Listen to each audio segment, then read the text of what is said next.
네, 감사합니다.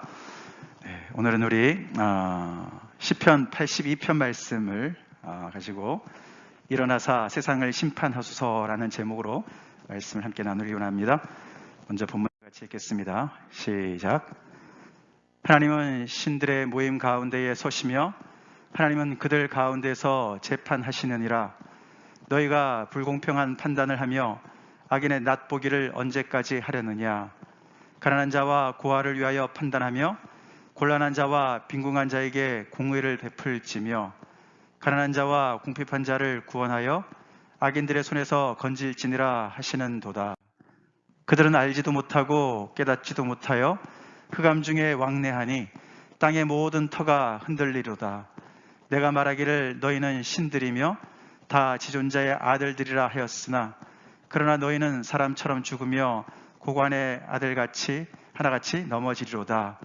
하나님이여 일어나사 세상을 심판하소서. 모든 나라가 주의 소유이기 때문이다. 아멘. 저희가 5월, 6월 거의 이제 2달여 룻기에 이어서 사무엘상 말씀을 같이 묵상해 왔습니다.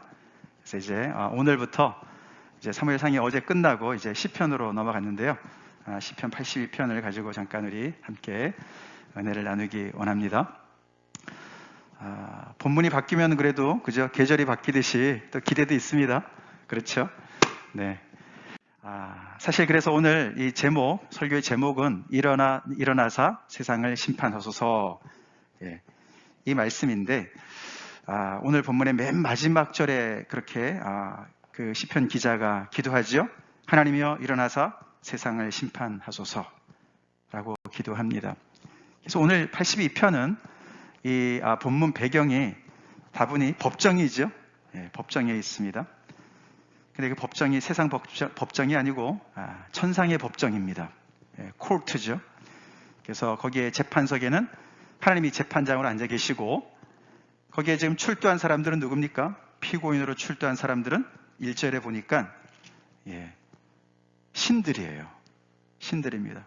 각양각색의 컬러풀한 신들이 이렇게 저 애굽에서도 오고 저 바벨론에서도 오고 이렇게 모두가 다 와서 하나님 앞에 이렇게 다들 지금 임했다. 하나님께서 호출을 하셨습니다. 우리가 성경에 보면은 당연히 우상들이죠, 다 그죠? 다른 신들은 없죠. 하나님밖에 없죠. 하나님이 유일하신 분이시죠. 그렇지만 많은 세상 사람들이 우상을 섬기고 있습니다. 그리고 그들이 어떤 때는 정말 마술을 부리는 것 같기도 합니다.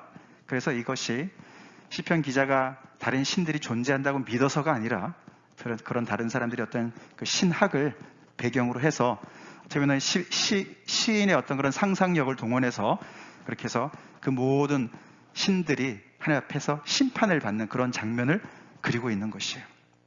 그래서 하나님은 신들의 모임 가운데 서시며 마치 천상의 회의실에서 모인 것처럼 했는데 이것이 지금 재판석에 지금 이렇게 출두가 된 상황인데 그들을 재판하신다 그럽니다. 근데 그것이 그냥 단순한 신들만 얘기하는 것 같지 않습니다. 거기 뒤에 나중에 보면은 지존자의 아들들이다 이런 표현이 나왔습니다. 그렇죠? 지존자의 아들들이다. 6절에 내가 말하기를 너희는 신들이며 다 지존자의 아들들이라 하였으나 이런 표현이 나왔는데 그걸 보면은 꼭 세상의 어떤 우상들, 신들뿐만 아니라 세상의 통치자들을 함께 같이 이야기하는 것으로 볼 수가 있어요. 굉장히 중의적인 두 개의 의미가 함께 이렇게 중첩된 그런 표현일 수가 있는 것이죠. 그래서 하나님께서 소위 말해서 세상의 리더들, 통치자들, 더 나아가서는 그들의 배후에서 그들에게 정말 힘을 실어주고 그들의 후원에 빵빵한 후원이 되는 그런 우상들을 함께 하나님께서 지금 재판하고 계시는 장면입니다. 자, 근데 뭐 오래 걸리지 않아요. 재판이 오래 걸리지 않습니다. 금방 하나님께서 평결을 내리시죠. 여기 우리 그림에 나와 있듯이 재판장 앞에 있는 이 망치가 있습니다. 그죠? 땅땅땅 두드리는데 그들의 평결은 당연히 유죄입니다. 길티입니다. 길티예요. 그 죄목이 뭔가? 죄목이 2절에서부터 4절까지 나왔습니다. 그렇죠? 그들은 한마디로 정의를 굽게 하는 죄를 졌다고 말씀하십니다. 너희가 불공평한 판단을 하고 악인의 납보기를 하고 있다. 언제까지 할 것이냐? 하나님께서 노하시면서 그들을 재판하십니다. 여기 악인이라는 사람들은 주로 성경에 보면은 주로 어떻게요? 권력을 가진 자들이죠. 힘 있는 자들이죠. 예. 그래서 세상에서 그런 힘이 있다고, 가지고 있다고, 부자라고 그런 것들을 다른 사람들한테 좀 이렇게 행패를 부리는 그런 자들을 얘기하는데, 너희가 그들의 편에 서서 그들의 얼굴을 보고서 계속해서 이렇게 정말 정의를 굽게 하는 그런 죄를 졌다. 너네가 해야 될 일들은 가난한 자와 고아와 곤란한 자와 빈궁한 자를 위해서 판단하고 공의를 베풀어야 되는 것이고, 또 가난한 자와 궁핍한 자를 구원하고 악인들로부터 그들이 괴롭힐 때 그들을 건져내야 마땅한데, 너희들이 오히려 악인들과 한패가 되어서 이 가난하고 궁핍한, 정말 갈 데가 없는, 그 어디서도 도움을 받지 못해서 재판장 앞에 오는데 너네가 그들의 그 모든 요청을 다 무시하고 가진 자들 편에 서서 그들을 함께 괴롭혔다. 그것이 죄목이라는 거예요. 그래서 유죄라고 하나님께서 판정하십니다. 이 모든 신들이 말이죠, 다 하나님 앞에서 너희 모두가 길티다 하나님께서 선언하시고, 곧 이어서 그렇게 너희가 했기 때문에 6절에 5절에 이 세상이 완전히 그냥 터가 흔들린다. 그들은 알지도 못하고 깨닫지도 못하며, 이 신들을 얘기하는 것이죠. 세상의 통치자들을 얘기하는 것이죠. 아무것도 아는 지식도 없고 지혜도 없고 흑암 중에 왕래하면서 그냥 폼이나 잡고 자기네가 신들 입네 하고 통치자 입네 하고 하지만, 결국 이렇게 아무것도 모르는 흑암 중에 거하면서 살기 때문에 땅의 모든 터를 흔들게 만들었다. 너네 때문에 온 세상의 기초가 다 흔들린다. 그렇게 그들의 잘못 때문에 파생된 이야기를 하시고, 곧 이어서 이제 언도가 나옵니다. 언도가 나오죠. 센텐스가 나오는 것이죠. 그렇기 때문에 너희는 이런 벌에 처한다. 이제 그 얘기 나오는데 6절 7절입니다. 내가 말하기를 너희는 신들이며 다 지존자의 아들들이라 하였으나 그 이름이 아깝다. 그 이름에 절대로 너희가 부합하지 못한다. 유명무실이다. 그래서 7절에 너희는 사람처럼 죽으며 고관의 하나같이 넘어지리로다. 너희가 신들이라 그러고 너희가 지존자의 아들들인 엄청난, 좀 어떻게 보면 신의 반열에 있는 것 같은 그런 세상에서 그런 노릇을 하고 있는데, 근데 너희는 그냥 너희가 그렇게 약하게 생각하고 우습게 생각하고 막대하는 그런 사람들처럼 너희는 죽을 것이고, 거기에서 너네 모든 지위로부터 직위 해제를 당하고 멸망할 것이다. 그렇게 하나님께서 센텐스를 내립니다. 그게 내용이에요, 오늘. 그죠? 시편 짧은 82편의 내용입니다. 근데 펀치라인이 8절에 나오죠. 그죠? 8절. 마치 이렇게 지금 그 하늘의 법정에서 하나님께서 쭉 주관하고 계시는 그 재판석을 옆에서 보고 있던 어떤 시편 기자가 딱 보면서 옳거니 감사합니다, 하나님. 역시 우리 하나님은 의로우시죠. 마치 그런 것 같습니다. 세상의 다른 신들은 의지할 거 하나도 없지만, 우상들은 다 가짜고 다 가진 자들 악인의 편에 서서 계속해서 정의를 굽게 하지만, 이 야훼 하나님, 이스라엘의 하나님은 정말 정의로우신 분이시구나, 이렇게 판단하시는 걸 보니 소망이 있다. 그러고는 8절에 기도를 하는 거예요. 그 하나님 앞에 기도를 하는 겁니다. 하나님이여, 이렇게 정의롭게 재판하시고 정의를 세상의 모든 기초로 생각하신 하나님께 제가 기도합니다.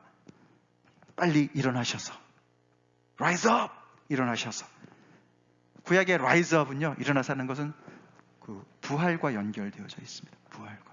그래서 지금까지 잠잠하고 계셨는데 이제 마치 부활하시는 것처럼 일어나셔서 세상을 심판하시옵소서. 세상이 엉망진창입니다. 통치자들이 있지만 다들 유명무실합니다. 빨리 하나님께서 일어나셔서 세상을 심판하시옵소서. 모든 나라가 주의 소유이기 때문입니다. 그렇습니다. 온 세상의 왕이신 하나님께서 심판하시고 다스려 주시옵소서라고 자기의 기도를 거기다가 집어넣는 거예요. 자, 그래서 우리가 참, 한 가지 우리가 좀 생각해 봐야 될 게 뭔가 하면은, 결국 그래서 이 신들이 왜 이렇게 유죄고, 그들이 뭐가 문제인가 가만히 봤더니 하나님께서 다른 거 안 보세요. 그렇죠? 그들이 얼마나 신통력을 부리는지, 뭐 그런 얘기 안 해요. 얼마나 그들을 따르는 추종자가 있는지 그런 거 전혀 안 물어보시고, 뭘 따지십니까? 정의를 행하느냐 안 하느냐, 그거 딱 하나 보세요. 다시 말해서 우리 그런 거 있잖아요. 그죠? 뭐 사람됨, 인간다움, 이런 거 있잖아요. 그렇죠? 뭐 왕이면 왕다운 모습이 있습니다. 근데 신들도 신다운 모습이 있는 거예요. 하나님께서 너네가 적어도 신들이라며, 너네가 사람들 앞에서 너네가 신들이라고 지금 그렇게 지금 너네가 얘기하고 인정받고 있는 거 아니야? 너네가 지존자의 아들이라고, 통치자들이라고? 그렇다면 그 신들다움, 통치자다움의 그 모습이 너네가 있어야 되는데 그것이 바로 없어. 그게 바로 뭐라고요? 정의라는 거예요. 정의. 신들다움의 정의를 하나님께서 justice로 말씀하시는 거예요. 이걸 우리는 오늘 이 말씀을 통해서 깊이 마음속에 새겨야 됩니다. 우리 하나님은 공의의 하나님이십니다. 세상의 모든 기초를 이 justice, righteousness 위에 세우신 하나님이신 거예요. 그래서 이들은 다른 게 아니라 품격의 미달이에요. 퀄리티가 안 되는 거예요. 그래서 거기서 받는 그 언도가 무시무시합니다. 그들은 멸망을 받게 된다라고 말씀을 하시는 겁니다. 신들이 사람처럼 죽고 고관처럼 하나같이 넘어진다. 모든 것들이 다, 영광이 다 벗겨지고 실체가 드러나고 그냥 쓰러지는 그런 존재가 될 것이다.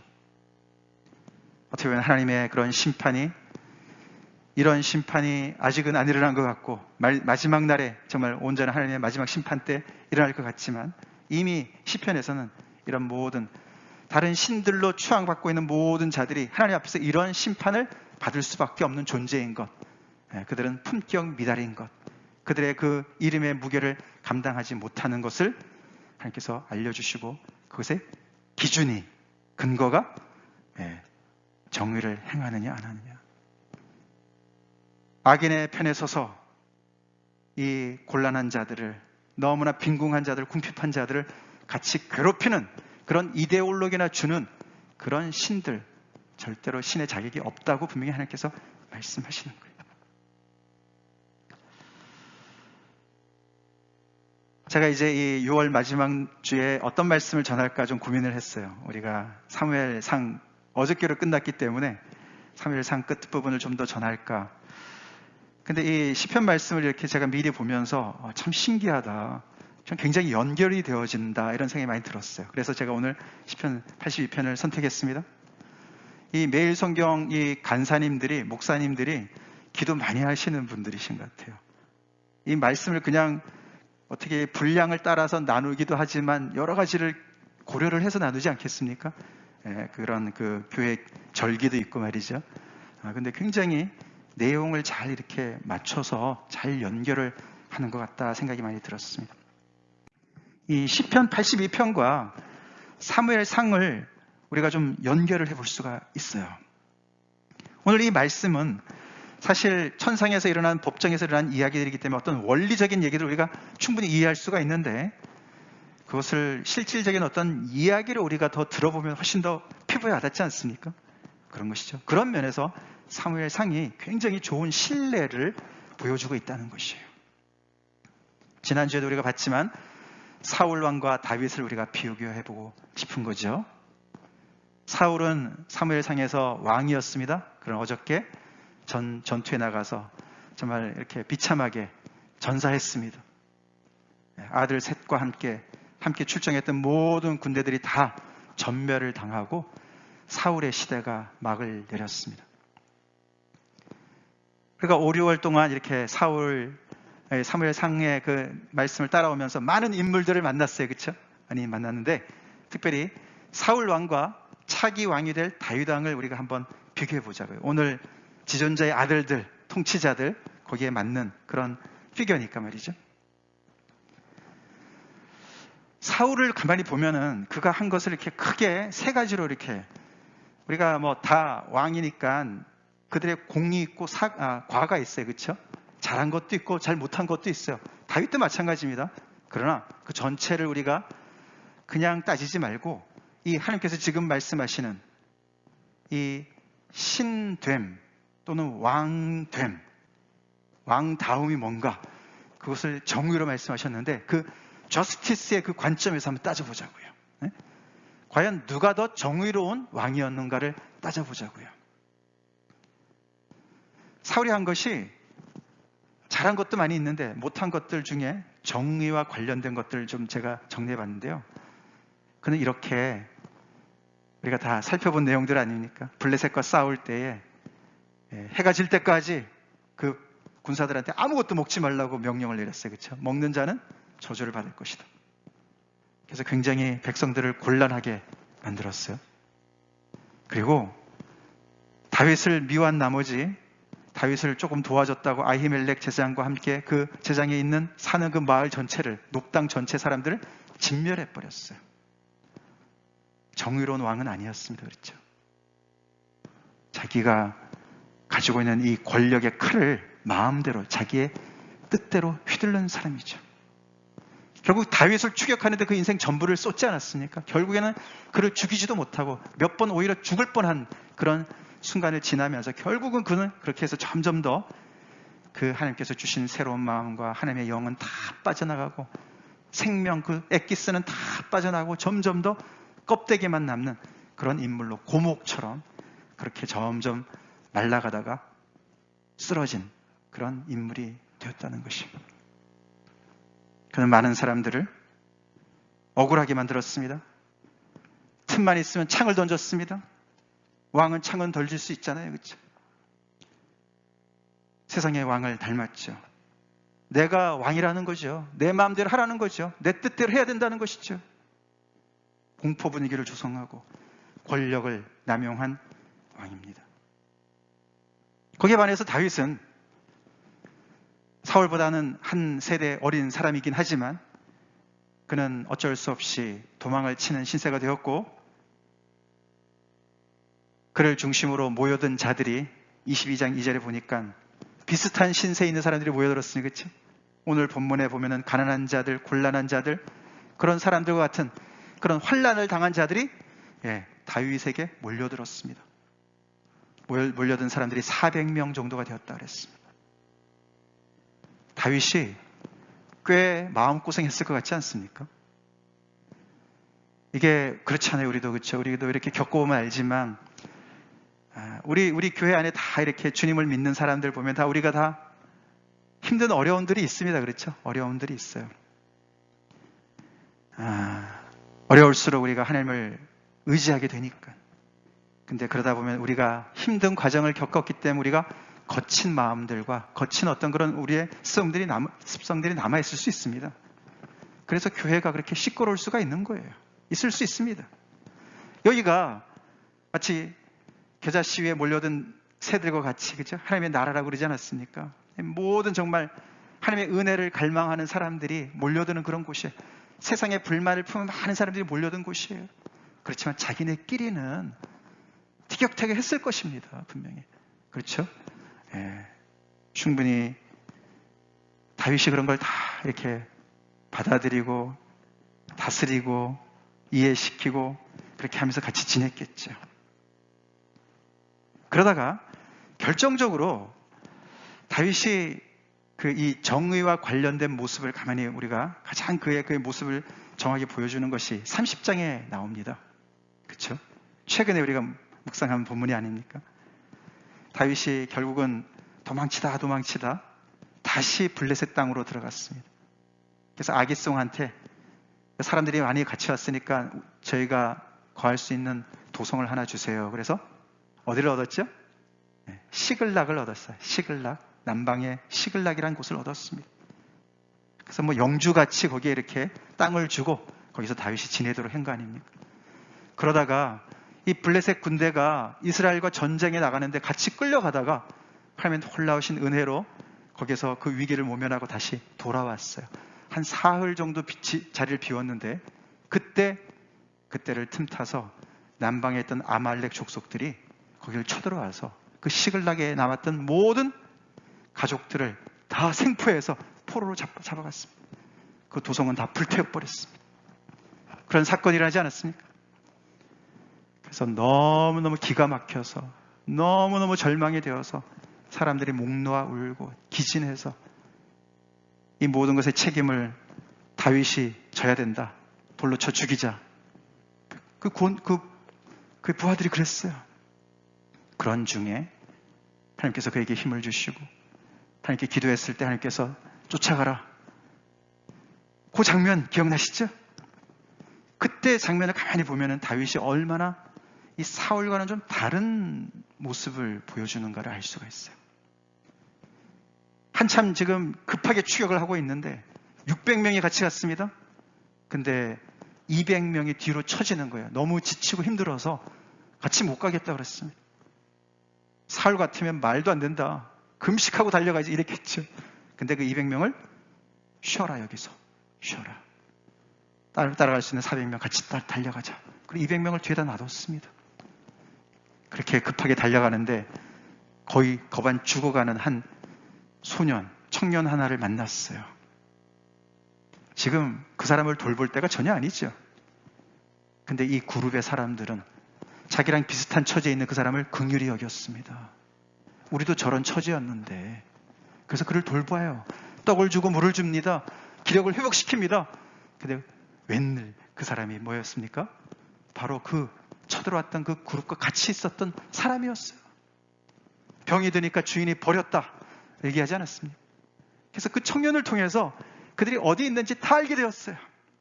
그래서 그 청년을 케어하느라고 시간 보낸 것 하나님께서 크게 보상해 주셨죠? 그냥 뭐 뒤도 돌아볼 것도 없고 그냥 정확하게 그들이 어디에 숨어 있는지를 가서 그들을 대파하고 뺏긴 거 다 도로 찾고 돌아왔어요. 할렐루야. 그랬어요. 근데 어떻게 됐습니까? 돌아오니까 이 200명이 지금 기다리고 있던 200명을 만났는데 그 장면에서 말이죠. 함께 싸우러 갔던 400명 중에 여러 사람들이 그 안에 악한 자도 있고 불량한 자들도 있었다 이렇게 얘기합니다. 그 400명이 다 다윗 같은 사람이 아니었어요. 그 사람들이 뭐라고 그랬습니까? 우리가 가지고 있는 이 전리품 절대로 저 사람들하고 나눌 수 없습니다. 우리는 목숨을 걸고 싸웠기 때문에 저 사람들이 지금 뒤에 쳐져서 있지 않았습니까? 절대로 나눌 수 없습니다 라고 얘기했는데 자기에게 그렇게 충성을 하는 그 400명의 사람들한테 다윗은 스탠드업 합니다. 거기서 막아섭니다. 아니다. 그렇게 절대 할 수 없다. 너네가 하는 그것은 세상의 이치다. 세상에서 분명히 그렇게 한다. 그렇지만 우리는 이 전쟁이 우리 힘으로 이긴 게 아니고 여호와께서 주신 거기 때문에 여호와께서 우리를 보호해 주셨기 때문에 이 승리가 여호와께로부터 온 거기 때문에 하나님께서 주신 은혜를 그렇게 처리해서는 절대로 안 된다. 우리는 모두가 다 공평하게 나눌 것이다 라고 못을 꽝꽝꽝 박습니다. 정의롭죠? 여기서 우리가 중요한 것을 볼 수가 있습니다. 성경에서 이야기하는 정의는요, 하나님의 은혜와 잘 연결이 되어졌습니다. 하나님의 은혜를 아는 사람이 다른 사람을 이렇게 정의롭게 대할 수가 있다는 것이에요. 사울은 하나님의 은혜를 몰랐습니까? 알았죠? 근데 하나님의 그 사울의 인생 속에 하나님이 빠진 지 오래되었거든요. 그래서 그는 늘 불안했어요. 인시큐했어요. 이 인시큐한 사람 때문에, 이 사울 때문에 주변의 사람들이 너무너무 괴로움을 당하는 거예요. 억울한 것을 당하는 거예요. 인시큐한 사람이 왕이 되면 우리가 역사를 보면 알지 않습니까? 정의는 고사하고요. 모든 수단을 다 동원해서 자기의 모든 그 왕권을 강화하고 안전하게 하기 위해서 얼마나 정말 노력을 합니까? 결국은 사울도 그런 인생을 살았다는 것이죠. 근데 다윗도 계속 이렇게만 살지는 않았어요. 그렇죠? 사실 이렇게 전에 한번 위기가 있었습니다. 아시죠? 어떤 위기가 있었습니까? 바로 25장에 나오는 나발이라는 사람의 도발을 받았을 때 다윗도 흔들렸습니다. 다윗이 많은 부하들을 데리고 많은 식솔들을 데리고 이렇게 광야며 구리며 전전하고 이렇게 숨어 다닐 때 얼마나 그 리소스가 많이 필요했겠습니까? 그렇죠? 그 식량은 얼마나 많이 필요했겠습니까? 그걸 어디서 그것을 충원하겠어요?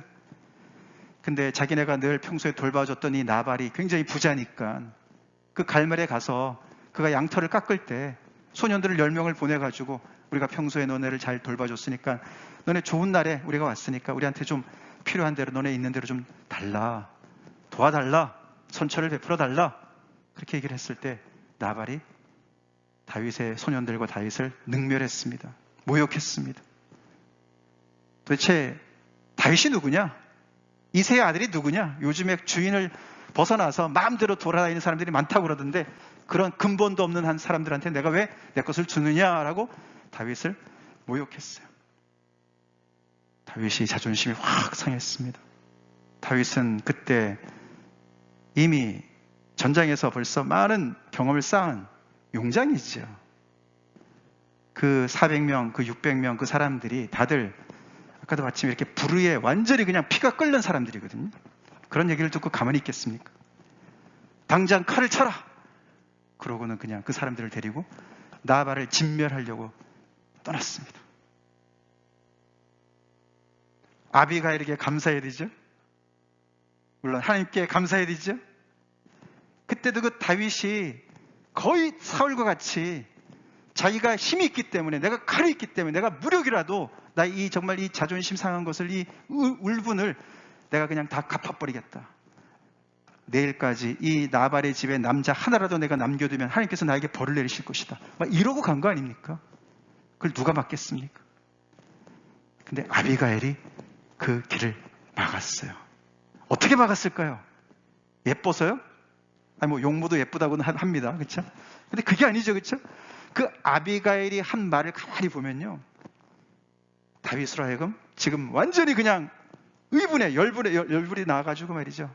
그냥 너무너무 정말 분노에 쌓여서 하나밖에 안 보이는 것이죠. 그런 그에게 하나님의 은혜를 떠올리는 거죠. 하나님의 은혜를 떠올립니다.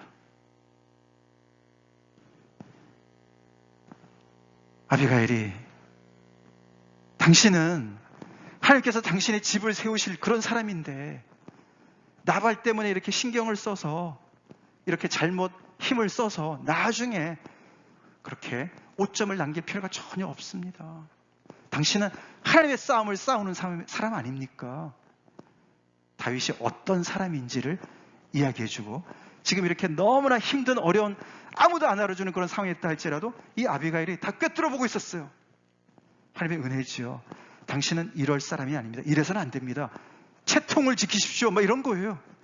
당신 앞으로 왕이 될 사람인데 왕에 걸맞게 왕다움 그 앞에 당신은 살아야 되는 거 아닙니까? 후회할 일을 하지 마세요. 물론 그가 가져간 많은 선물도 있었지만 그 말 때문에 다윗이 정신을 번쩍 차렸죠.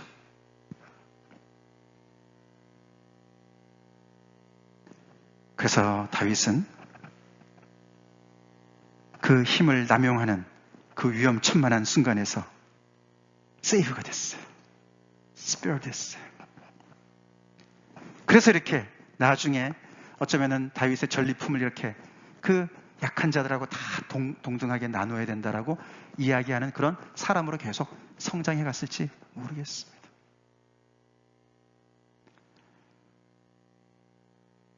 이런 걸 볼 때 우리 특별히 오늘 82편, 시편 82편의 그 하나님의 모습을 한 구절로 요약한 부분이 바로 여기라고 생각하는데요. 한 줄 읽어보겠습니다. 시작.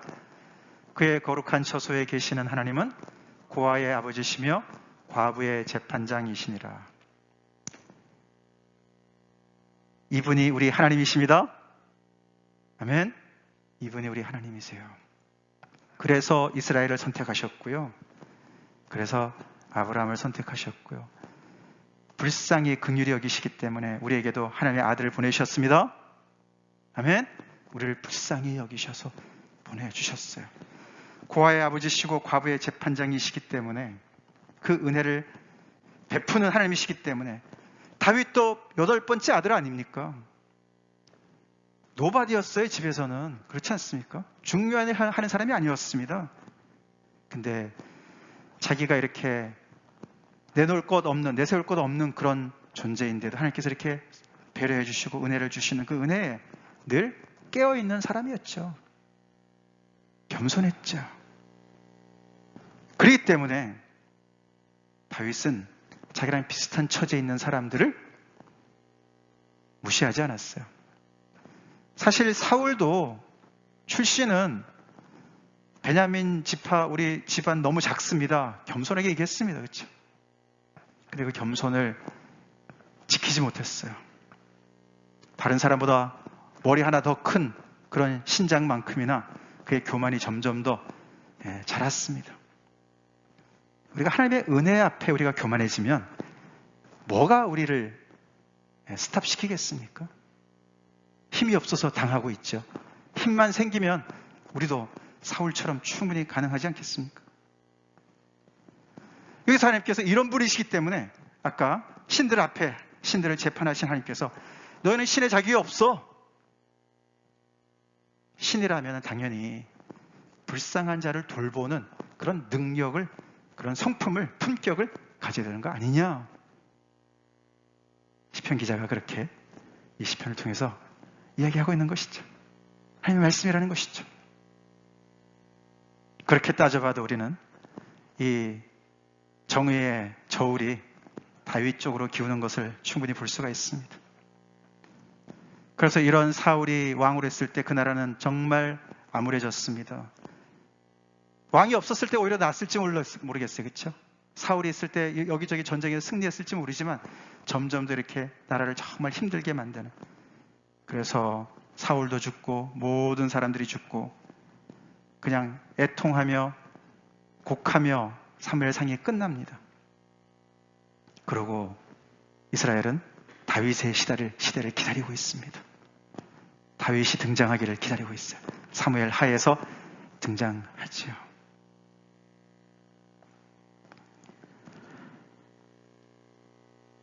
이런 배경 속에서 오늘 시편 기자는 8절에 하나님이여 일어나서 세상을 심판하소서. 우리는 여전히 다윗 같은 그런 통치자가 필요합니다. 하나님 통치하시옵소서. 다스려 주십시오. 우리는 너무너무 지금 불의 속에서 억울한 일을 당하면서 살고 있습니다. 하나님 잠자지 마시고 일어나셔서 우리를 구원해 주십시오라고 기도하고 있는 겁니다. 그들의 그런 기도가 계속 이어졌죠.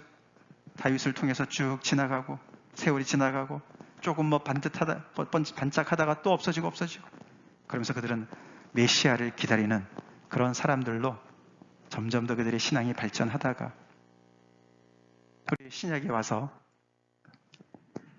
그 다윗의 후손 이새의 뿌리에서 메시아가 오셨는데 예수 그리스도시죠?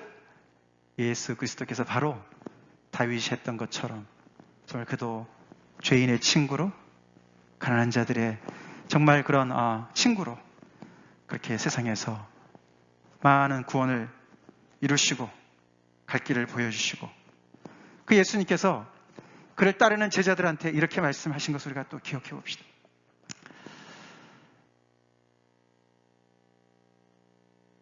내가 너희들에게 보여준 것처럼 너희도 그렇게 살아야 된다라는 말씀에 연결되는 것이죠. 마태복음 25장, 사실 오늘 시편 82편과 같은 그런 재판석입니다. 여기 마태복음 25장은 정말 마지막 때죠. 마지막 날 인자가 영광으로 임할 때, 모든 천군 천사들을 데리고 임하셨을 때, 그때 모든 백성들을 다 불러서 마치 목자가 양과 염소를 나누듯이 그렇게 사람들을 나눌 때가 온다. 기억나시죠? 그 얘기 중에 하나님께서 예수님께서 말씀하시는 거죠. 그때도 그 나누는 기준이 뭡니까? 정의예요. 정의. 같이 한번 읽어보겠습니다. 시작. 내가 줄일 때에 너희가 먹을 것을 주었고, 목마를 때에 마시게 하였고, 나그네 되었을 때에 영접하였고, 헐벗었을 때에 옷을 입혔고, 병들었을 때에 돌보았고, 옥에 갇혔을 때에 와서 보았느니라. 우리가 언제 그렇게 했습니까? 너희 중에 있는 내 형제, 가장 지극히 작은 한 사람에게 한 것이 바로 나한테 한 거야. 예수님이 그렇게 말씀하신다고 하셨어요. 다윗이 아까 그 병든 애굽 소년을 그렇게 선대한 것처럼 우리 주변에 우리가 만나는 모든 사람들, 대하는 모든 사람들을 우리가 어떤 마음으로 대하는지, 어떻게 우리가 하나님의 이 크신 은혜를 받아서 그것을 주변의 사람들에게 흘려보내는지, 반대로 계속해서 그냥 모으기만 하고 끌어모으기만 하고 나가는 건 하나도 없고 그냥 계속 들어오기만 꾸역꾸역 바라는 그런 정말 인시큐한 그런 사울과 같은 인생을 사는지, 그 기준으로 양과 염소 오른편 왼편으로 나누겠다는 거예요. 비슷하지 않습니까? 다시 말해서 예수의 말씀을 듣고 예수를 믿는 사람들이 바로 오늘 이 말씀의 신들이자 지존자의 아들과 연결되어진다는 사실을 잊어서는 안 되겠습니다. 예수님이 말씀하셨어요. 바로 이 부분을 인용하시면서 아니 너네는 왜 내가 하나님의 아들이라고 한 것 때문에 신성 모독이니 뭐니 얘기하느냐. 아니 율법에서 말씀하지 않느냐. 하나님께서 하나님의 말씀을 받은 자들을 신들이라고 말씀하셨다. 예수님이 말씀하셨어요. 요한복음이 말씀하신 10장에 바로 이 시편 82편을 인용하시면서 말씀을 받은 너희들이 신들이라고 말씀하셨다. 그만큼 하나님의 영을 받은 자들이 얼마나 세상에 정말 그런 하나님의 은혜를 알지 못하고 성령을 받지 못한 사람들과 얼마나 차원이 다른 그런 사람들인지 말씀하신 거예요. 그렇다면은 너네가 그 무게를, 그 이름의 무게를, 직분의 무게를 감당해야 돼. 그게 뭐라고요? 그 힘으로, 그 권세로, 그 영광으로, 그 하나님께 주신 은혜로 다른 사람을 힘들게 하는 것이 아니라 이렇게 정말 도움이 너무너무 절실히 필요한 이웃들을 섬기는 일에 쓰라는 겁니다. 아멘이십니까? 그것이 하나님께서 우리를 판단하는 근거가 된다고 말씀하시는 거예요.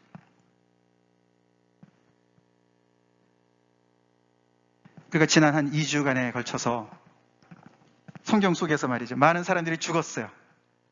그렇죠?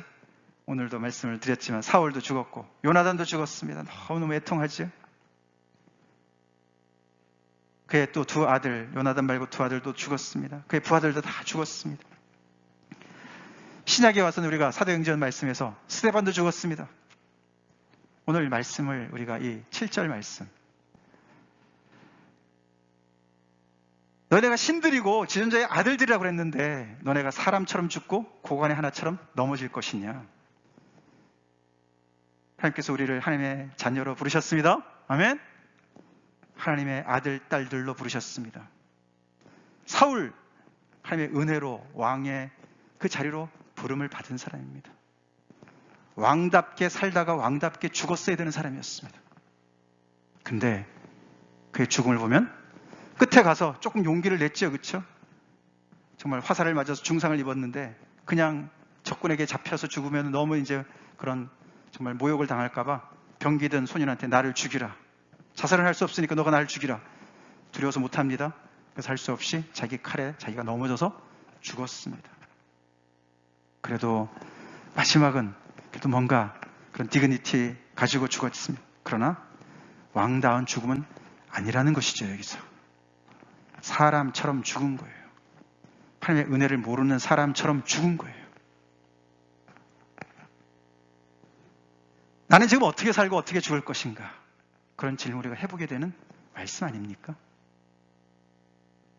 우리 살아있을 때는 위에 마태복음 25장 말씀처럼 삽시다.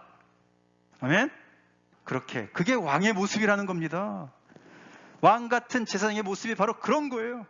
큰 권세를 부르는 것이 아니라 빛도 없이 이름도 없이 주변의 사람들에게 사랑을 나누고 그들을 보듬어주고 세워주고 아비가일과 같이 그렇게 정말 하나님의 길에 열심히 달려가다가 낙심해서 정말 극한 분노 속에서 탈선하려고 하는 사람들에게 다시 말씀을 붙잡아주고 채통을 지키십시오.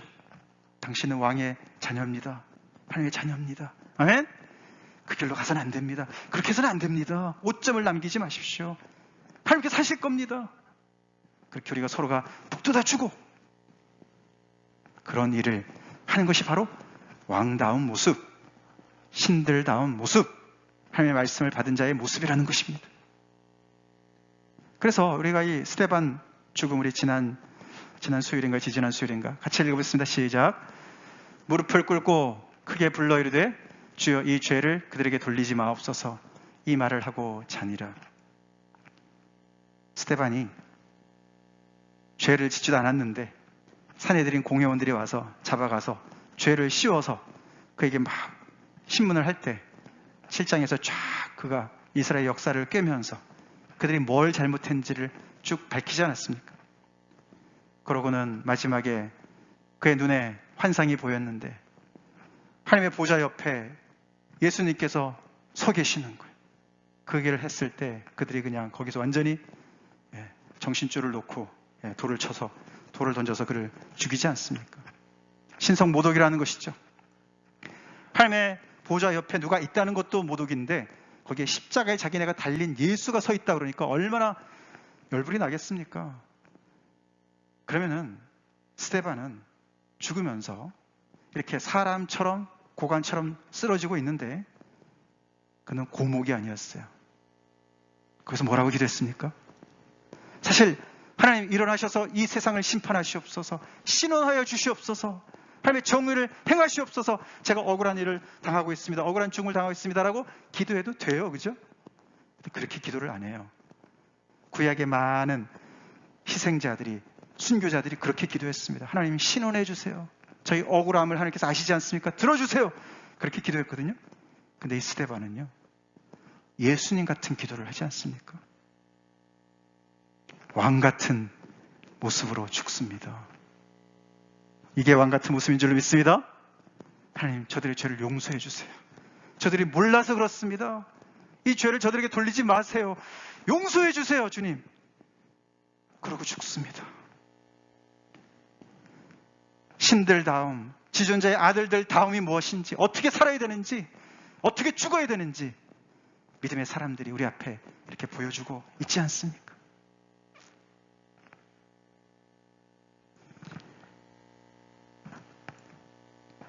우리 신분에 걸맞게 삽시다.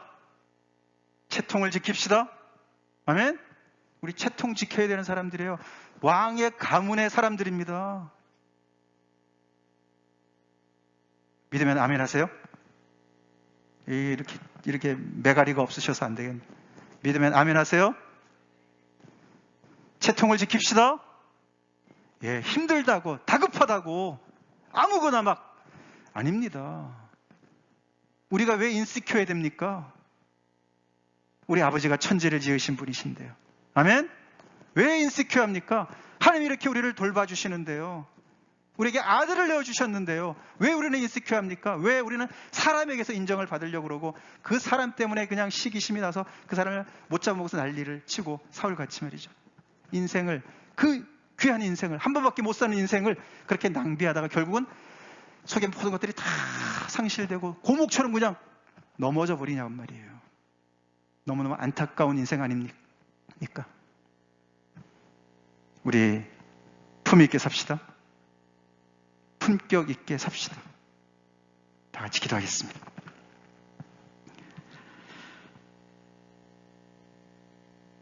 지난주 말씀이랑 연결되어지죠.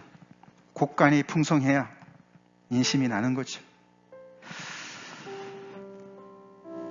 하나님이 나를 어떻게 사랑하시고 은혜를 베푸셨나, 그것이 오늘 새로워지게 해주십시오.